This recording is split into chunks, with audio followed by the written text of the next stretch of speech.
बहुत बहुत स्वागत है आपका न्यूज़ टाइम के इस प्रोग्राम में।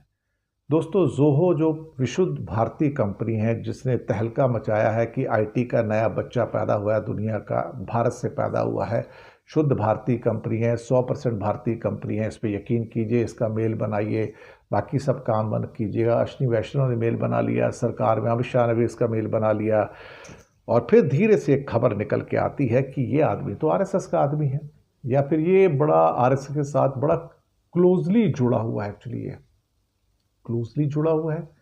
जी हाँ, ये सारी की सारी कंट्रोवर्सी निकल कर आई है कि क्या ज़ोहो एक आरएसएस बीजेपी बैक्ड सॉफ्टवेयर है।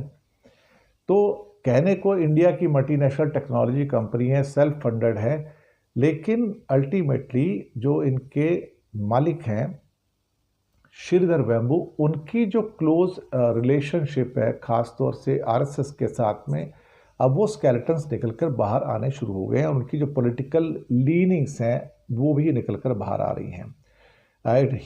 Shridhar Vembu has faced some backlash for participating in an event hosted by Rashtriya Swayam Sevak Sangh, an influential right wing paramilitary organisation in India. I call it a non-state actor. His personal views and actions have led to discussions about his and the company's perceived political alignment. ये राजनीति भी इसके अंदर आ गई है, और सरकार कह रही है ओपनली कि भाई आप इसको ज्वाइन करो। तो क्या ये एक नया मुद्दा निकल के आया है जिसके द्वारा क्या कहते हैं कि आरएसएस और बीजेपी लोगों के डेटा कंट्रोल करना चाहती है, ताकि पहले तो गूगल और अमेरिकन कंपनियां कंट्रोल करती थी, अब आरएसएस कंट्रोल करना चाहती है। आरएसएस को मैं वैसे भी एक नॉन स्टेट एक्टर मानता हूं कई मायनों के अंदर। अब नॉन स्टेट एक्टर इसलिए मानता हूं क्योंकि जो वो कर रहे हैं भारत को तोड़ने का काम कर रहे हैं, हिंदू मुस्लिम करके कर रहे हैं, और कहीं ना कहीं अब वो बहुत सारे क्या कहते हैं कि कंट्रोवर्सी के अंदर आ चुके हैं, और इसलिए उसमें सारे के सारे अब डाउट्स भी निकल के आ रहे हैं। आरएसएस की इवेंट में भाग लिया, उनको इंडिया का हीरो बताया जा रहा है, इंडिया का एक नया उभरता हुआ सितारा बताया जा रहा है। तो क्या इसके पीछे आरएसएस की चाल थी? क्या आरएसएस चाहता था कि कुछ इस किस्म की एक कंपनी बनाई जाए जिसके द्वारा कि अब बाकी सब कंट्रोल करने के बाद इंडिया में, अब इंडिया के जो सबसे इम्पॉर्टेंट चीज़ होती है जिसकी वैल्यू है वो है डेटा, तो डेटा को कंट्रोल किया जाए। क्योंकि अगर डेटा को कंट्रोल कर लिया जाएगा तो फिर आप पूरे इंडिया को कंट्रोल कर सकते हैं। तो क्या ज़ोहो को एक आरएसएस बीजेपी के विंग के तौर पर, जिसे अब सरकार बढ़ावा दे रही है, उसको हम उस रूप पे लेके चलें?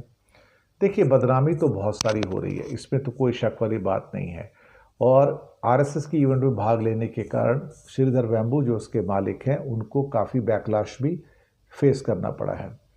अब इसके उपरांत लोगों के अंदर अब बातचीत शुरू हो गई कि भैया ये तो इसको ज्वाइन मत करो, ये तो भैया आरएसएस वाला आदमी है, ये आरएसएस की इवेंट में जाता है, और ये तो हिंदुत्व वाला आदमी है, ये तो एक किस्म से कहा जाए तो ये इसमें कहीं से भी ढंग का एक आईटी वाला बंदा नहीं है। इसने बना तो दिया है, लेकिन इसका मकसद आपको आईटी की फैसिलिटी देना नहीं है। तो एक हैशटैग बायकॉट ज़ोहो भी शुरू हो गया भारत के अंदर और दुनिया के अंदर हो रहा है, और बताया गया कि दिस मैन जो श्रीधर वेम्बू है बेसिकली एक हिंदू नेशनलिस्ट है, और हिंदुत्व ऑर्गेनाइजेशन आरएसएस को की सपोर्ट मिल रही है, मोदी जी की सपोर्ट मिल रही है, अमित शाह की सपोर्ट मिल रही है, और बाकी लोगों की सपोर्ट मिल रही है।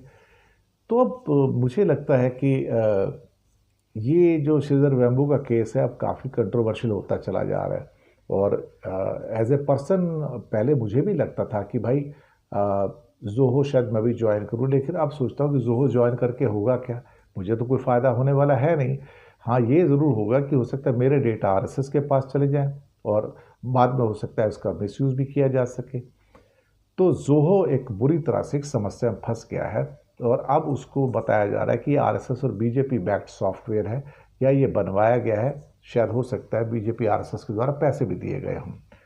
तो 100 किस्म की स्टोरी निकल के आ रही है। तो ज़ोहो की स्टोरी उतनी क्लीन और उतनी अच्छी नज़र नहीं आ रही है जितनी पहले बताई जा रही थी या दिखाई जा रही थी।